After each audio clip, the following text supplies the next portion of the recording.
അനീഷ് പറഞ്ഞിട്ടില്ലേ ഒരു കപ്പിള് വന്നിരുന്നെങ്കിൽ പൊട്ടനാ. ഐ അതെന്താടോ അനീഷിന് നിങ്ങളെ കപ്പിളായിട്ട് കാണാൻ കഴിയില്ല എങ്കിൽ എന്താ പ്രശ്നം? അനീഷിനെ പൊട്ടനാണെന്ന് വിളിക്കേണ്ട കാര്യം എന്തുള്ളത്? അനീഷിനോടൊന്ന് ചോദ്യം ചെയ്യണം എനിക്ക്. ഈ ജയിലിനൊന്ന് ഇറങ്ങട്ടെ എന്നൊക്കെ പറയാണ് അതില്ല. എനിക്കിത് വീണ്ടും ചർച്ച ചെയ്യണമെന്നാ പറയുന്നത്. എന്റെ പൊന്നു മക്കളെ, LGBT സപ്പോർട്ട് ചെയ്യുന്ന ആളുകൾ മാത്രമല്ല ഈ ചാനൽ കാണുന്നത്, അത് മനസ്സിലാക്കുക. നിങ്ങളെ ഇഷ്ടപ്പെടാത്ത ഒരു കൂട്ടം ആളുകൾ ഇന്നുണ്ട്, അതും മനസ്സിലാക്കുക. ഇവിടെ ഇപ്പോൾ ലെസ്ബിയൻ കപ്പിളായ ആഹ, ഗേ കപ്പിളായ ഏഹെ ഛർദിക്കാൻ വരുന്നു, അതാക്കുന്നു ഇതാക്കുന്നു, ഒരു കൂട്ടം ആളുകളുണ്ട് ഇവിടെ. അതൊക്കെ നമുക്ക് എന്തായാലും അടുത്ത വിഷയിൽ വന്ന് കിടക്കുന്നില്ല, കാണാം. ഈ ആഴ്ചയിൽ എന്തായാലും കഴിച്ചില്ല, ഈ ഗിസയിലും അതേപോലെ ഓണിയിലും ഇവിടെ പുറത്തുപോയി. എന്നാലും മനീഷേട്ടന് നിങ്ങളെ കപ്പിളായി കാണാൻ കഴിയുന്നില്ല എന്ന് പറയുമ്പോ ദേഷ്യം വരുന്നുണ്ടാ? അയ്യയ്യോ, നമുക്ക് തുടർന്ന് കാണാം കേട്ടോ. അനീഷ് പറഞ്ഞിട്ടില്ലേ ഒരു കപ്പിള് വന്നിരുന്നെങ്കിൽ പൊട്ടനാ. ഇല്ല, അത് ആൾക്കാരെ നോർമലൈസ് ചെയ്യാത്തതിന്റെ പ്രശ്ന, വേറെ പ്രശ്നമൊന്നുമില്ല അല്ലേ ബേബിയെ? അതെ ബേബിയെ. ഇത് അബ്നോർമലൈസ് ചെയ്തിട്ട് ഞങ്ങൾ കാണുന്നുണ്ട്. നോർമലൈസ് ചെയ്യാൻ ഞങ്ങളെ കൊണ്ട് കഴിയില്ല കേട്ടോ. ഞങ്ങളെ മക്കളൊന്നും ഈ രീതിയിൽ പോകാൻ ഞങ്ങൾ ആരും ആഗ്രഹിക്കുന്നില്ല കേട്ടോ. എന്റെ പെൺകുട്ടി മറ്റൊരു പെൺകുട്ടിയെ കണ്ട് ഐ ലവ് യു എന്ന് പറഞ്ഞ് കല്യാണം കഴിച്ച് മുന്നോട്ട് പോകാൻ ഞങ്ങൾക്കൊന്നും ഒരു താല്പര്യമില്ല. അതിനെ നോർമൽ എന്നാണോ പറയുക? വല്ലാത്തൊരു അവസ്ഥ കേട്ടോ. ഞങ്ങൾക്കൊക്കെ അത് അബ്നോർമലാണ്. നിങ്ങൾക്ക് രണ്ടാക്കും പിന്നെ അതിന്റെ ഇടയിൽ ഇരുന്നിട്ട് കായ വറുത്ത് തിന്നുന്ന ഒരാളുണ്ട്, അനുമോൾക്കും ഇത് നോർമലാണ് കേട്ടോ. അനുമോള് സമ്മതിച്ചിട്ടുണ്ട്. ഞാൻ നോബ്ലിങ് ഇരിക്കുന്നോണ്ട് ഞാൻ വാടച്ചതാ. I want to ruin their time. ഒരു ഇഷ്യൂ ക്രിയേറ്റ് ചെയ്ത് അവരുടെ നല്ലൊരു ഇതാ പറയണത് പറയണം ആ സ്പോട്ടിൽ തന്നെ. പിന്നെ ഇല്ല, ഞാൻ ഇരുന്നൊന്ന് ചോദിക്കണം എന്ന് വിചാരിക്കുക പുള്ളിയായിട്ട്. ഇത് നൂബിൾ ഒന്നും അങ്ങനെ നോക്കരുത്. നൂബിൾ വന്നിരിക്കുന്നത് ബിന്നീരെ അല്ല കഴിക്കണല്ലേടാ. ആ ഒരു സമയത്ത് ഇടങ്ങേറാക്കണം. നമുക്കറിയാലോ നമ്മളെന്തോരം നാള് ഭക്ഷണം മര്യാദക്ക് സമാധാനത്തിൽ കഴിക്കാണ്ടെന്നേക്കണ്. എല്ലാവർക്കും സന്തോഷായില്ലേ? അനുമോളുടെ സ്റ്റാൻഡ് എന്തായിരുന്നു? LGBT എതിർക്കുന്നവളാണ്, അതുകൊണ്ടാണ് ഞാൻ എന്റെ അഭിപ്രായം ഇവിടെ പറയാത്തത് എന്നല്ലേ നമ്മളെല്ലാവരും പറഞ്ഞത്? അങ്ങനെയൊന്നുമല്ല. ഇവരെ കൂട്ടത്തിൽ കൂടിയിട്ട് കൃത്യമായിട്ട് ഇത് അംഗീകരിക്കൽ തുടങ്ങിയ അനുമോള് അതൊക്കെ അപ്പൊ തന്നെ ചോദിക്കണ്ടേ? എന്താണ് അനുമോള്? ഇതൊക്കെ നോർമൽ ആയിട്ടാണ് അനുമോൾക്ക് തോന്നുന്നത്? അനുമോളൊക്കെ സപ്പോർട്ട് ചെയ്യുന്ന ആളുകളോട് ഞാൻ നമിക്കുന്നു. നിങ്ങളൊക്കെ നമിക്കുന്നു. നന്നായി വോട്ട് വാരിക്കോരി കൊടുക്കണം കേട്ടോ. ഇതൊക്കെ നോർമലൈസ് ചെയ്യണം എന്ന് ആഗ്രഹിക്കുന്ന അനുമോളെ എല്ലാവരും സപ്പോർട്ട് ചെയ്യണേ. എന്റെ പൊന്നു പള്ളി കൊള്ള എന്തായാലും അനുമോളെ. അത് ഇനിയിപ്പോ ചിലപ്പോ ഓർത്ത് കാണത്തില്ല നിങ്ങളുടെ കാര്യം. പുള്ളി തൊട്ട് മുന്നിലിരിക്കണം. ആലോചിച്ചല്ല, പറഞ്ഞപ്പോഴാ ആലോചിക്കണം. ഇത് പ്രശ്നം ആൾക്കാർ നോർമലൈസ് ചെയ്യാത്തതിന്റെ പ്രശ്നം, വേറെ കുഴപ്പമൊന്നുമില്ല. അതെ, ഞങ്ങളെല്ലാവരും ഇത് നോർമലായിട്ട് കാണാം. അതായത് നാട്ടിൽ വരുന്ന കല്യാണങ്ങൾ മുഴുവൻ പെണ്ണ് പെണ്ണിനെയും ആണിനെയും കല്യാണം കഴിക്കുന്ന രീതിയിലാണ് ഇപ്പൊ നമ്മൾ കണ്ടുകൊണ്ടിരിക്കുന്നത്. സർവ്വസാധാരണമാണല്ലോ. എന്ത് ഊളത്തരൊക്കെ ഈ പറഞ്ഞുകൊണ്ടിരിക്കുന്നത്? നിങ്ങൾ അബ്നോർമൽ ആയിട്ടുള്ള ആളുകളാണ്. ഞാൻ അങ്ങനെ തന്നെയാണ് കരുതുന്നത്. നിങ്ങളെ ഒന്നും നമ്മൾ നോർമലായിട്ട് കാണുന്നില്ല. നിങ്ങളെ മനുഷ്യരായി കാണുന്നുണ്ട്, അത്രയേ ഉള്ളൂ. ഞങ്ങളെ പോലെ ചോരയൊക്കെ ശരീരത്തിലുള്ള മനുഷ്യരായി കാണുന്നുണ്ട്. അതിന്റെ അപ്പുറത്തേക്ക് നിങ്ങൾ ചെയ്തു വെച്ചിരിക്കുന്ന ഈ ഒരു കാര്യത്തിനെ നോർമലൈസ് ചെയ്ത് കഴിഞ്ഞാൽ ബിഗ് ബോസ് കാണുന്ന ഒരുപാട് ആളുകൾക്ക് പ്രചോദനമാവില്ലേ? അയ്യയ്യോ, ബിഗ് ബോസ് ഇടക്കിടക്ക് അടിയിൽ എഴുതി കാണിക്കും കേട്ടോ. ഇവരെ കാണിക്കും, പ്രത്യേകിച്ച് എഴുതി കാണിക്കും. ഇതിലെ കഥയും സംഭാഷണം സമ്പ്രദം ഇതൊക്കെ അവരുടെ മാത്രം ഉത്തരവാദിത്തമാണ്, ഞങ്ങൾക്ക് യാതൊരു ബന്ധവുമില്ല എന്നുള്ളത്. കൊള്ളാം. നോർമലായി കാണേണ്ട നല്ലൊരു വിഷയം തന്നെയാണിത്. നമുക്ക് അവരെ ഫോഴ്സ് ചെയ്യാൻ പറ്റത്തില്ല, പക്ഷെ ഉള്ളതുപോലെ നിന്നാൽ മതി. അല്ലാതെ അഭിനയിച്ചോളോട് നിൽക്കേണ്ട കാര്യമില്ല. ഇത് ഞാൻ മറ്റേ ജയിലിന് ഞാൻ കേക്കിട്ട് നല്ല കാച്ചു നീ നോയിക്കോ. ഇത് വെച്ചിട്ടല്ല, മൊത്തത്തില് ആൾക്കുള്ളത് ഞാൻ കൂട്ടി വെക്കുന്നത്. ഓക്കെ. നീ അനീഷിനെ പോയി ചൊറിയുക കേട്ടോ. അനീഷിനെ ചൊറിഞ്ഞതേ നിനക്ക് ഓർമ്മയുണ്ടാവുള്ളൂ. അനീഷിനെ ചൊറിഞ്ഞു കഴിഞ്ഞാൽ ഈ ജനങ്ങള്, അനീഷ് ഒരു സ്ട്രൈറ്റ് മനുഷ്യനാണ്. അയാൾ ഈ LGBT റെപ്രസെന്റേറ്റ് ചെയ്യുന്ന ആളൊന്നുമല്ല. അതുകൊണ്ടൊക്കെ തന്നെ അത്രത്തോളം ആളുകളുണ്ട് നിങ്ങളെ സപ്പോർട്ട് ചെയ്യാത്തവര്. അവരെല്ലാരും കൂടെ പൊങ്കാല തന്നോളും. നിങ്ങളെ താഴെ ഇറക്കാനുള്ള പണികളൊക്കെ അവര് തന്നെ ചെയ്തോളും. അടുത്ത ഒരു നോമിനേഷനിൽ കൃത്യമായിട്ട് അനീഷും നൂറയും ആദിലയും വന്നു കഴിഞ്ഞാൽ നമുക്ക് കാണാം ആരെത്തും എവിടെ മോളിലേ എന്നുള്ളത്. ഞാൻ പൊരിക്കാൻ നിൽക്കുകയാണെന്നുള്ളത്. ഇനി അനീഷ് പറഞ്ഞ ആ കാര്യം കേൾക്കാത്ത ആളുകൾക്ക് വേണമെങ്കിൽ ഞാൻ ഒന്ന് കേൾപ്പിച്ചു തരാം. ഞാൻ ആലോചിക്കും, ഒരു കപ്പിള് കണ്ടസ്റ്റന്റ് ആയിട്ട് വന്നിട്ടുണ്ടെങ്കിൽ ഇങ്ങനെയായിരിക്കും അല്ലേ? ഇവര് നിങ്ങൾ കപ്പിളായിട്ടല്ല കയറിയത്. ആയിരുന്നു. അനീഷേട്ടൻ എന്താ വിചാരിച്ചിരിക്കുന്നതാണ് ഞാനിപ്പോ. അനീഷേട്ടൻ ചിലപ്പോ ചിന്തിച്ചിട്ടുണ്ടാവുക നിങ്ങളെ കപ്പിളായിട്ടാവില്ല, സുഹൃത്തുക്കളായിട്ടാവും കണ്ടിട്ടുണ്ടാവുക. അത് അയാളുടെ കാഴ്ചപ്പാടാണ്, അത് അയാളുടെ കണ്ണാണ്. നിങ്ങളെ പോലെ തന്നെ പൈസ വാങ്ങിക്കൊണ്ടാണ് ബിഗ് ബോസിനകത്ത് വന്നിട്ടുള്ളത്. ഒരു കണ്ടസ്റ്റന്റ് ആണ്. നിങ്ങൾ അംഗീകരിക്കാനോ അംഗീകരിക്കാതിരിക്കാനുള്ള സ്വാതന്ത്ര്യം അനീഷിനുണ്ട്. നിങ്ങൾ അംഗീകരിച്ചില്ല എന്ന് പറയുകയാണെന്നുണ്ടെങ്കിൽ അനീഷിന് കിട്ടാൻ പോകുന്ന വോട്ടിന്റെ എണ്ണം അത് കുറച്ച് കൂടുതലായിരിക്കും. കാരണം ഒരു തേങ്ങാക്കുലും ചെയ്യാത്ത ലക്ഷ്മി അവിടെ ഇപ്പോൾ നിലനിൽക്കുന്നുണ്ട് എന്നുണ്ടെങ്കിൽ നിങ്ങളെ എതിർത്ത ഒരൊറ്റ വാക്കുകൊണ്ടാണ്. അപ്പൊ തന്നെ മനസ്സിലാക്കണം എത്രത്തോളം പവർഫുൾ ആണ് ആ വാക്കെന്ന്. നിങ്ങളെ ഞങ്ങൾ സപ്പോർട്ട് ചെയ്യുന്നില്ല എന്നുള്ളത്. അനീഷിനോട് നീ ചോദ്യം ചെയ്യാൻ പോവാന്നല്ലേ പറയുന്നത്? ചോദ്യം ചെയ്യണം കേട്ടോ. അനീഷിന്റെ നിലപാട് കൂടി ഞങ്ങളൊന്ന് അറിയട്ടെ. അനീഷ് നിങ്ങളെ സപ്പോർട്ട് ചെയ്യുന്നു എന്ന് പറയുകയാണെങ്കിൽ അനീഷിന് വോട്ട് കുറയും. അതിന്റെ ഒരു തർക്കം വേണ്ട. മേ ബി നിങ്ങളെ സ്പ്ലിറ്റ് ആക്കിയതുകൊണ്ടായിരിക്കും പറയാതിരുന്നത്. ഇപ്പോഴത്തെ കാര്യം പറഞ്ഞു. സേഫ്റ്റി പിന്നെ തുറക്കണോ? സേഫ്റ്റി പിന്നെ തുറക്കണോ? ശരിക്കും അത് ക്ലാസിക് എക്സാമ്പിൾ ആണ്. അതെ അതെ അതെ, കറക്റ്റ് എക്സാമ്പിൾ ആണ്. അത് അനീഷ് ഇട്ട് കൊടുത്ത പേരാണ് സേഫ്റ്റി പിന്ന് എന്നുള്ളത്. ആദിലേക്ക് അത് ഇടയ്ക്ക് ആൾക്കാരിട്ട് കുത്താനും സേഫ്റ്റി ആക്കി വെക്കാനും വേണ്ടിയുള്ള ഉപയോഗിക്കുന്ന ഒരു സാധനം. അതങ്ങനെ തന്നെ, അത് അവിടെ നിൽക്കട്ടെ. അതിനിടയിൽ ലക്ഷ്മി പറഞ്ഞത് നിങ്ങൾ കേട്ടല്ലോ. അതാണ് ഇനി ലക്ഷ്മിയുടെ ഇരട്ടത്താപ്പ് എത്രത്തോളം ഭീകരമാണ് എന്ന് ഞാൻ തെളിയിക്കാൻ പോവാണ്. ലക്ഷ്മി ഇനിയും സപ്പോർട്ട് ചെയ്യുന്ന ആളുകൾ ഉണ്ടെന്നുണ്ടെങ്കിൽ നിങ്ങളോട് എനിക്ക് ഒന്നേ പറയാനുള്ളൂ, നിങ്ങൾക്കൊന്നും വേറെ പണിയില്ല അതിനെ സപ്പോർട്ട് ചെയ്യാൻ എന്നുള്ളത്. പൊളിച്ചടക്കാം നമുക്ക്. ഫസ്റ്റ് അവരുടെ അമ്മ വന്ന് പറഞ്ഞ കാര്യം.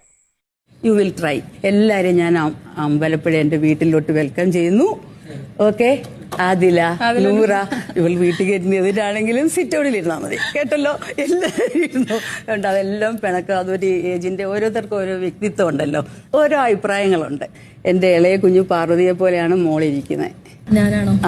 മോഹം, ഒത്തിരി സ്നേഹം. ഇത്രയേ ഉള്ളൂ പറയാനേ. ഓക്കെ, അമ്മയുടെ സ്റ്റാൻഡും എന്താണ്?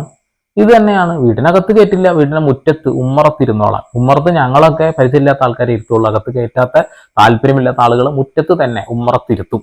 അത് തന്നെയാണ് അവരുടെ സ്റ്റാൻഡ്. ഇനി ഇതൊന്നുമല്ല, ലക്ഷ്മിയുടെ അമ്മ പോയതിനു ശേഷം ആദിലയുടെ അടുത്ത് കിടന്നുകൊണ്ട് കുറച്ച് ഡയലോഗ് അടിയൊക്കെ അടിച്ചിട്ടുണ്ട്. ക്ലിയർ ഇല്ലാത്ത വോയിസ് ആണ് അത്. ഞാൻ വീഡിയോന്റെ ഇടയിൽ പറഞ്ഞു തരാം. അടുത്തത് ഇവര് അലമ്പായിട്ട് സംസാരിക്കുന്നത്. ഇപ്പൊ അതിലാണ് ഒരിടത്തും പറഞ്ഞു കേട്ടില്ലേ, നിങ്ങൾക്ക് വരാൻ സെറ്റ് ഔട്ടിലിരിക്കാൻ. എന്തും മോശം വർത്താനാണ്. അമ്മ പറഞ്ഞിട്ടില്ല വരാൻ. എന്തും മോശം വർത്താനാണ്. എന്ത് മോശം വർത്താനാണ് അക്ബറെ? അക്ബറിന്റെ മമ്മിജി എന്താ പറഞ്ഞത്? അവരെ കൂട്ടുകൂടരുത് എന്നല്ലേ? നിങ്ങളൊരു മതവിശ്വാസിയാണെന്നാണ് ഞാൻ വിശ്വസിക്കുന്നത്. ആ മതവിശ്വാസിയാണെങ്കിൽ ഒരിക്കലും നിങ്ങൾക്ക് അംഗീകരിക്കാൻ കഴിയില്ല. ഓക്കെ, ഞാനൊരു മതവിശ്വാസിയല്ല, ആ രീതിയിൽ ജീവിക്കുന്ന ആളുമല്ല, അതുകൊണ്ട് എനിക്കത് അംഗീകരിക്കാൻ കഴിയുമെന്ന് പറയുകയാണെങ്കിൽ ഓക്കെ, നിങ്ങൾ പറഞ്ഞോളൂ. പക്ഷെ അവർക്ക് താല്പര്യമുള്ള കാര്യങ്ങളല്ല അവർ പറയാ. അത് അപ്പൊ തന്നെ അങ്ങോട്ട് തിരിച്ചു ചോദിച്ചൂടെ? എന്ത് ഉമ്മർത്താ കയറ്റുക എന്ന് ചോദിച്ചൂടെ? ചോദിച്ചില്ലല്ലോ. അപ്പൊ പിന്നെ ഡയലോഗ് അടിച്ചിട്ട് എന്താണ് അക്ബറെ കാര്യം? അക്ബർ വലിയ പുണ്യാളനാവല്ലേ? നീ എത്രത്തോളം പുണ്യാളനാണ് ഞങ്ങൾക്ക് വ്യക്തമായിട്ട് മനസ്സിലായതാണ്. അതൊക്കെ പറയാൻ പാടില്ല. വീട്ടിൽ കയറ്റില്ലാന്ന് പറഞ്ഞു. ആരെയും ലക്ഷ്മി അമ്മ വന്നിട്ട് പറയാണ്, നിങ്ങൾ അവള് പറഞ്ഞ പോലെ വീട്ടിലൊന്നും കയറ്റാതിരിക്കില്ല, നിങ്ങൾക്ക് സിറ്റ് ഔട്ടിൽ ഇരിക്കാം. അതൊക്കെ എന്തത് കയറ്റില്ലെങ്കിലും ഭയങ്കര എന്തോ പ്രോബ്ലം ഉണ്ട്. അപ്പൊ ഞാനത് കേട്ടപ്പോ തന്നെ എന്റെ മുഖം ചുളുങ്ങി. ഇതല്ല പറഞ്ഞത്. മുഖം ചുളുങ്ങി അങ്ങ് ഇല്ലാണ്ടായി അക്ബറിന്റെ. കേട്ടോ, ഇതേ അക്ബർ പറഞ്ഞ ഡയലോഗ് കേട്ടിട്ടല്ലേ കരഞ്ഞ അതിലൊരു മൂലക്കിരുന്നത്? നിനക്ക് ഓർമ്മയില്ലേ? നിന്നെ കാണാൻ ദിയാസനെ മാത്രമല്ലേ പറ്റുള്ളൂ എന്ന് ചോദിച്ചത്? ആ കാര്യത്തിന് നിന്നെ സപ്പോർട്ട് ചെയ്തൊരു വ്യക്തിയാണ് ഞാനൊക്കെ. കൊള്ളാം ഇവിടെ, കൊള്ളാം. എന്ത് ഊളയാടാ താനൊക്കെ. ഇതേ ലക്ഷ്മി അവളുടെ അമ്മ പോയ സമയത്ത് ആദിലയുടെ അടുത്ത് പോയിരുന്ന് സംസാരിക്കുമ്പോൾ ആദില ചോദിക്കുന്ന പല ചോദ്യങ്ങൾക്ക് അവൾ പറഞ്ഞ ഉത്തരങ്ങളുണ്ട്. ഒന്നാമത്തെ കാര്യം, അവൾക്ക് ലെസ്ബിയൻസിനോടെ താല്പര്യമില്ലാത്തതുള്ളൂ. ലാലേട്ടനോട് തന്നെ പറഞ്ഞിട്ടുണ്ട് ഗേ ആണെങ്കിൽ എനിക്ക് കുഴപ്പമില്ല എന്നുള്ളത്. അപ്പൊ തന്നെ LGBT അവർ എന്ത് രീതിയിലാണ് കാണുന്നത് മനസ്സിലായില്ലേ? അവരെ സപ്പോർട്ട് ചെയ്ത എല്ലാവരും അപ്പം മൂഞ്ചിയില്ലേ? അത് കഴിഞ്ഞ് ആദില ചോദിക്കുന്ന ഓരോ ചോദ്യത്തിനും അവര് ഭയങ്കരമായിട്ട് ബുദ്ധിമുട്ടാണ്.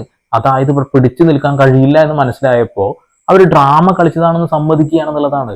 ഇനി കഴിഞ്ഞ വീഡിയോയിൽ ഞാൻ ഷാനവാസ് ആദില നൂറയെ കുറിച്ച് പറഞ്ഞൊരു കാര്യം ഫുള്ളായിട്ട് കേൾപ്പിച്ചില്ല എന്ന് പറഞ്ഞുകൊണ്ട് കുറെ ആളുകൾ തെറിവിളിയൊക്കെ ആയിട്ട് വന്നിട്ടുണ്ടായിരുന്നു. കുറച്ച് ആൾക്കാർ മറുപടി ഞാൻ കൊടുത്തിട്ടുണ്ട്, അതവിടെ നിൽക്കട്ടെ. ഷാനവാസ് പറയുന്ന കാര്യങ്ങളിൽ ആദില നൂറയെ പൂർണ്ണമായി സപ്പോർട്ട് ചെയ്യുന്നു എന്നാണ് ആളുകൾ പറയുന്നത്. എൻ്റെ ഒരു കാഴ്ചപ്പാടിൽ ഷാനവാസ് പറഞ്ഞത് ഇത് നോർമലി അല്ല, നമുക്കൊരിക്കലും അംഗീകരിക്കാൻ കഴിയില്ല എന്ന് തന്നെയാണ്. എന്നാൽ അത് മുഴുവൻ ഞാൻ കേൾപ്പിച്ചു തരാം. ഇനി ആ ഒരു പ്രശ്നമാണ് വേണ്ട, ഒഴിവാക്കാം. അയ്യോ, ആ കുട്ടികൾ എന്നോട് സ്വകാര്യ സംഭാഷണം നടത്തിയിട്ടുണ്ടായിരുന്നു. ഇവരുടെ ഫാമിലിയെ കുറിച്ച്, എന്താണ് ഇവരിങ്ങനെ ആവേണ്ട സ്ഥിതിവിശേഷം വന്നതിനെ കുറിച്ച്, ഇവർക്കുണ്ടായ ദുരനുഭവങ്ങളെ കുറിച്ച്, ഇവർക്കുണ്ടായ നഷ്ടങ്ങളുണ്ടല്ലോ. ഇപ്പം അനിയത്തി, ഉമ്മ, ഉപ്പ, അല്ലെങ്കിൽ മറ്റേ റിലേഷൻസ് കാര്യങ്ങൾ, ഇവരുടെ ഈ നഷ്ടങ്ങളെ കുറിച്ച് അവർക്ക് ഭയങ്കര സങ്കടമുണ്ട്. ഇപ്പം ഞങ്ങൾക്ക് ആരുമില്ലല്ലോ എന്നുള്ളൊരു തോന്നൽ അവരെ ഭയങ്കരമായിട്ട് അലട്ടിക്കൊണ്ടിരിക്കുന്നുണ്ട്.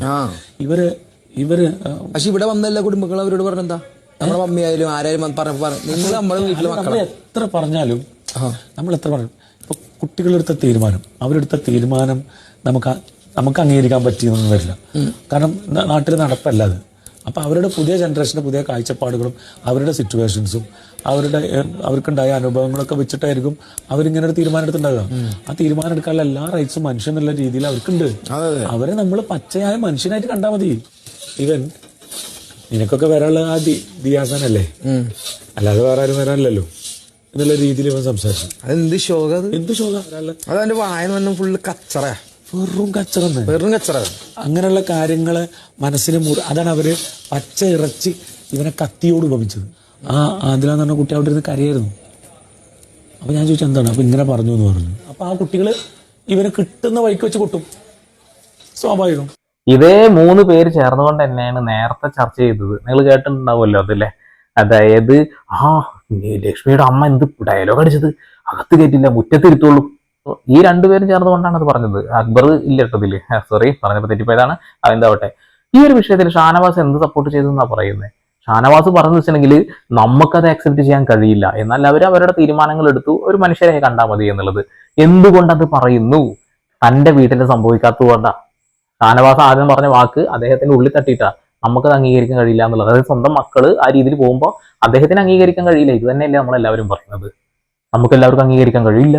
എന്നാൽ അതിലെന്ന് പറയും കാണുമ്പോൾ നല്ല രസമുണ്ട്, അടിപൊളി ക്യൂട്ട് ലെസ്ബിയൻ കപ്പിൾ, ഇത്രേ പറയുന്നുള്ളൂ. ഇതേപോലെ ഒരു ഗേ കപ്പിളിനെ കണ്ടു കഴിഞ്ഞിട്ടുണ്ടെങ്കിൽ അയ്യേ അറപ്പ് തേങ്ങാക്കൊല എന്നും തന്നെയാണ് ഇവിടെ ആൾക്കാർ പറയുന്നത്. അതിനൊരു മാറ്റവും വന്നിട്ടില്ല. ഇവിടെ അനീഷിനെ കൊണ്ട് ഞാൻ ഇനി അത് പറയിപ്പിക്കും ഇത് പറയിപ്പിക്കും എന്നൊക്കെ പറഞ്ഞുകൊണ്ട് ആദില വീണ്ടും ആദിലയുടെ ചീട്ട് കീറും. ഒരു തർക്കവും വേണ്ട. അനീഷ് ചിലപ്പോ ഇതിന് മറുപടി കൊടുത്തൊന്നും വരില്ല. ഇനി കൊടുത്താൽ തന്നെ അതെന്താവുമെന്ന് നമ്മളൊക്കെ പ്രതീക്ഷിച്ചിരിക്കുന്ന ഒരു കാര്യമാണ്. വീണ്ടും ഈ വിഷയം ചർച്ചയാക്കി കഴിഞ്ഞാൽ ഒന്നല്ലെങ്കിൽ ആദില അല്ലെങ്കിൽ നൂറ അവരെടുത്ത് ദൂരെ കളയും ബിഗ് ബോസ്. അത് തന്നെയാണ് ഗിസേലിന്റെ വിഷയത്തിന് സംഭവിച്ചത് എന്നുള്ളതാണ്. ബെഡ് സീന് തന്നെയാണ് പ്രശ്നമായിട്ടുള്ളത്. ഇനി അത് ചർച്ചയായി കഴിഞ്ഞാൽ ബിഗ് ബോസിന്റെ പേര് പോയിക്കൊണ്ടിരിക്കുകയാണ്, നാണക്കേട് വന്നുകൊണ്ടിരിക്കുക. അതുകൊണ്ട് അത് കളഞ്ഞതാണ്, എടുത്ത് കളഞ്ഞതാ. ഇവിടെ അത് തന്നെയാണ് സംഭവിക്കുക. ഈ നോമിനേഷനിൽ ഒന്നിയിലും ഗിസേലും പോയി, അടുത്ത നോമിനേഷനിൽ വരികയാണെന്നുണ്ടെങ്കിൽ തീർച്ചയായിട്ടും അടുത്ത നോമിനേഷനിൽ വരണമെന്ന് ഞാൻ ആഗ്രഹിക്കുന്ന 3 പേരുണ്ട്. അത് ഒന്ന് ലക്ഷ്മി, ഒന്ന് സാബുമാൻ, ഒന്ന് ആദില. ഈ 3 പേരുടെ പേര് വരിക തന്നെ വേണം. കാരണം എന്താ വെച്ചിട്ടുണ്ടെങ്കിൽ ഇറിറ്റേറ്റിംഗ് ഗെയിമർ ആയിട്ടുള്ള ആദില, അതേപോലെ തന്നെ ഒരു നിലപാടില്ലാത്ത ലക്ഷ്മി, ഒരു നിലപാടുമില്ല, ഒരു തേങ്ങാക്കൊല്ലം അറിയില്ല, ചിരിച്ച് വെറുതെ നിൽക്കുന്ന സാബുമാൻ. ഇവരെ 3 പേരെ അടുത്ത നോമിനേഷനിൽ കൊണ്ടുവരിക തന്നെയാണ് വേണ്ടത്. നിങ്ങളുടെ അഭിപ്രായം രേഖപ്പെടുത്തുക. അനീഷുമായിട്ട് ഒരു ചർച്ച നടന്നാൽ എന്താ സംഭവിക്കുക?